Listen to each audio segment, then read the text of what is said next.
सकाळी उठलो, अचानक जाग आली. बघतो तर लय आवाज येत होता बाहेर, त्यासाठी उठलो आणि त्याला बघतो तर बाहेर जाऊन बघतो तर इथे एक काम चालू होतं. त्याने एक तर जागा माझी हे झाली नींद. मग त्याला ब्रश करायला घेतला, ब्रशवरती कॉलगेट घ्यायचं विसरलं, कॉलगेट घेतलं, ब्रश केला. मग डायरेक्ट कसं तुमचा भाऊ ते बघा काही चाय आणि दूध हे सगळं चिकन पडलं काही सॉरी. मग ठीक आहे, चल बघितलं नाश्ता ते काय आहे. बघतो तर मेंदूवडे मस्त होते. काय बोला तुम्ही लावून खावत जा. ते झालं. मग मेंदूवडे चाय आणि हे घेतलं चटणी, आणि त्याला दालवडा पण घेतलेला. नाश्ता गाई झाला. नंतर तिने काम केलं 100 रुपयाचं चिकन आणि बोनलेस मांजरांसाठी.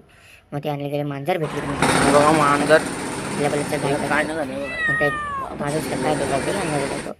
ते हिरो एक नंबर दिसतो मी. चला मग चिकन गेलं तर चौकात चिकन आहे भाई बिल्लो केली. मग त्यांनी दिलं. मला सकाळ लय ट्रॅफिक होती. मग इथे चालत अंकल बघा इटलीवाला मलाच बघते. आता कॅमेरा काढून बघायचं म्हणजे काय झालं. मग इथे बघतो ते काका ते बोलाचे डोळे साफ करत येते.